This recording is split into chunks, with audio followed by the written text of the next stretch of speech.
জয় যিশু। প্রথম পাঠ বংশাবলী দ্বিতীয় গ্রন্থ 24 অধ্যায় 17 থেকে 25 পদ। রাজা যোয়াস যেমন প্রবক্তা জাকারিয়াকে হত্যা করেছিলেন, তেমনি নিজেও নিহত হয়ে উচিত শাস্তি পেয়েছিলেন।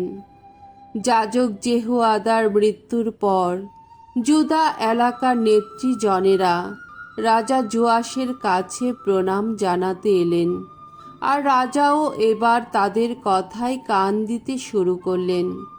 ফলে জুদা এলাকার লোকেরা তাদের পিতৃপুরুষদের ঈশ্বর ভগবানের মন্দিরে যাওয়া ছেড়ে দিয়ে যত আশেরা আর যত দেব মূর্তির পূজা আবার শুরু করে দিল। তাদের এই অপরাধের জন্যে জুদা এলাকার ও জেরুসালামের লোকেরা তখন ঐশ্বক্রোধের পাত্র হয়ে উঠল। লোকদের মন ফিরিয়ে আনবার জন্যে ভগবান তাদের কাছে একের পর এক প্রবক্তা পাঠালেন।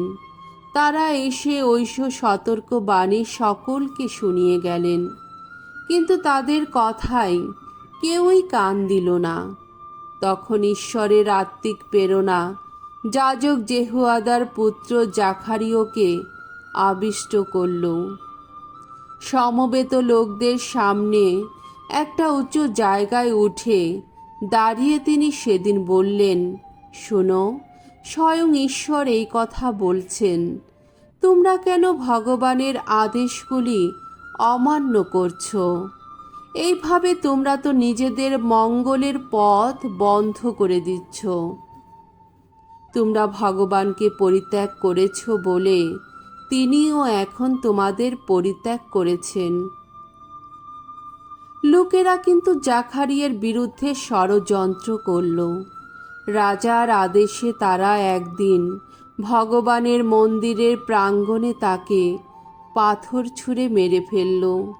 রাজা যোয়াসের তখন একবার মনেও পড়ল না এই জাকারিয়ার পিতা জেহোয়াদা বরাবর তার প্রতি কতখানি রাজভক্তির পরিচয় দিয়েছিলেন। তাই তিনি এইভাবে তার পুত্রকে মেরে ফেলতে পারলেন।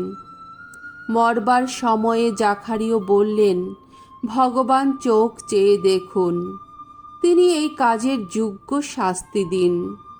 তখন হলো কি, বছর ঘোরার পর আরামীয় সৈন্যবাহিনী যোয়াসের বিরুদ্ধে রণ অভিযান করল। জুদা এলাকায় ঢুকে তারা জেরুসালামে এলো এবং লোকদের মাঝখান থেকে সমস্ত লোকনায়ককে নিশ্চিহ্ন করে দিল।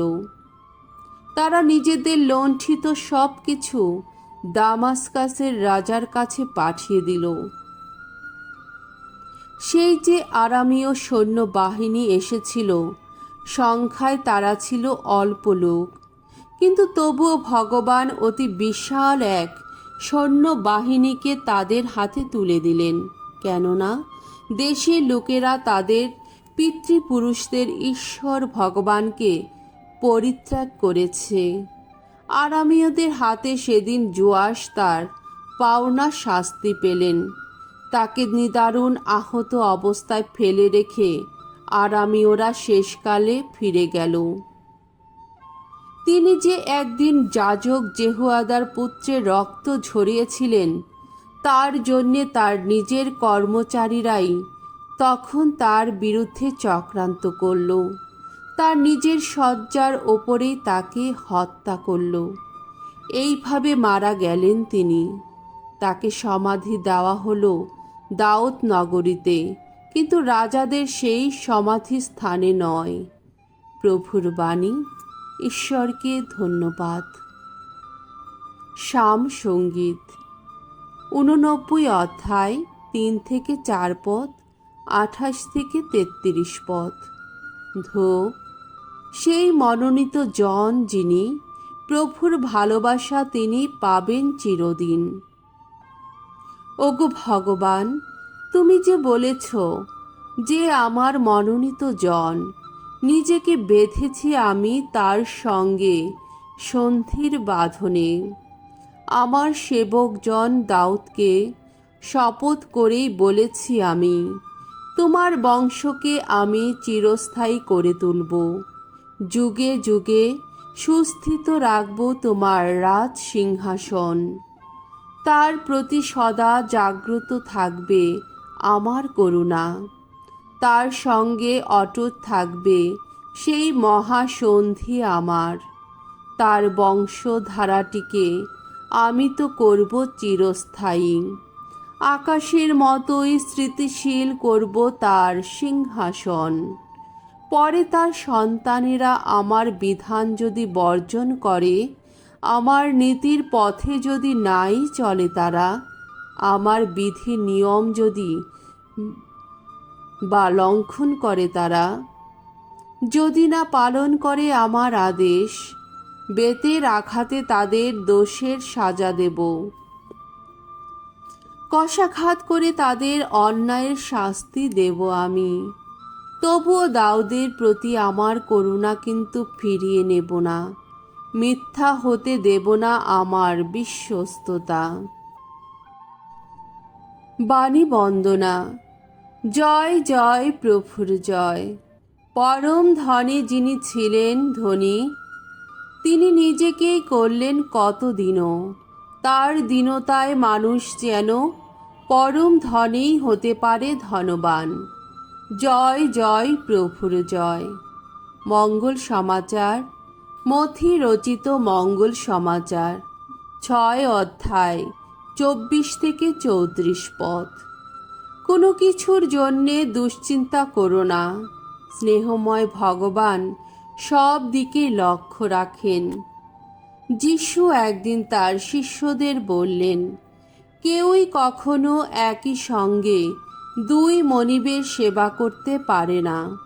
হয় সে একজনকে ঘৃণা করবে আর অন্যজনকে ভালোবাসবে, না হয় সে একজনের একান্ত অনুগত হবে আর অন্যজনকে উপেক্ষার চোখেই দেখবে। ঈশ্বর ও অর্থ সম্পদ, এই দুইয়ের সেবা তোমরা একই সঙ্গে করতে পারো না। তাই আমি তোমাদের বলছি, কি খেয়ে প্রাণ বাঁচাবে বা কি পরে শরীরটা ঢেকে রাখবে তা নিয়ে চিন্তিত হইও না। খাবারের চেয়ে প্রাণটা কি বেশি মূল্যবান নয়? জামা কাপড়ের চেয়ে শরীরটা কি বেশি মূল্যবান নয়? আকাশের পাখিদের দিকে একবার চেয়ে দেখো, কই তারা তো বীজ বুনে না, ফসলও কাটে না, গোলা বাড়িতে ফসল জমিও রাখে না। তবুও স্বর্গে বিরাজমান তোমাদের পিতা তাদের তো খাইয়ে থাকেন। তোমাদের মূল্য কি তাদের চেয়ে বেশি নয়? বলো, তোমাদের মধ্যে কেই বা দুশ্চিন্তা করে নিজের আয়ু এতটুকু বাড়াতে পারে? জামা কাপড় নিয়েই বা তোমাদের এত দুশ্চিন্তা কেন? মাঠের লিলি ফুলগুলোর দিকে একবার লক্ষ্য করে দেখো তো, তারা কেমন বেড়ে ওঠে। কই, তারা তো কোনো কাজ করে না, এক গাছি সুতো কাটে না। তবুও আমি তোমাদের বলছি, স্বয়ং সলোমনের এত ঐশ্বর্য থাকা সত্ত্বেও তার পোশাক ওই ফুলগুলোর কোনোটির মতো সুন্দর ছিল না। সুতরাং যা মাঠের ঘাসেরই মতো আজ যা আছে, কাল যা উনুনে ফেলে দেওয়া হবে, তাকেই যদি ঈশ্বর এইভাবে সাজিয়ে রাখেন, তাহলে তিনি কি এই ব্যাপারে তোমাদের জন্যে আরও অনেক বেশি কিছুই ভাববেন না?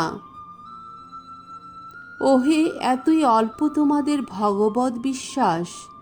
না, তোমরা এই সব প্রশ্ন নিয়ে দুশ্চিন্তা করো না যে আমরা কি খাবো বা কি পান করব কিংবা কি পরব।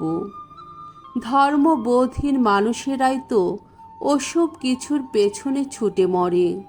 তোমাদের যে ওসব কিছুর প্রয়োজন আছে তা স্বর্গে বিরাজমান তোমাদের পিতা তো ভালোভাবেই জানেন।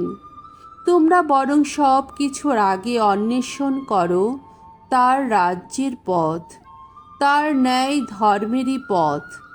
তাহলে ওই সব কিছু তো বাড়তি হিসাবেই তোমাদের দেওয়া হবে। তাই তোমরা আগামীকালের কথা ভেবে এখন দুশ্চিন্তা করো না। আগামীকাল তার নিজের ভাবনা নিজেই ভাববে। প্রতিটি দিনের পক্ষে প্রতিটি দিনের বোঝাই তো যথেষ্ট। প্রভুর মঙ্গলময় বাণী। খ্রিস্ট প্রভু তোমার প্রশংসা হোক।